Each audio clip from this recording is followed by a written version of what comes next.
Bir narsani yaxshilab bilib oling.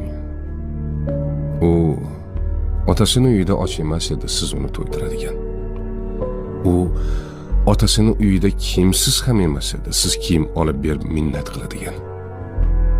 U otasini uyida malikalardek edi.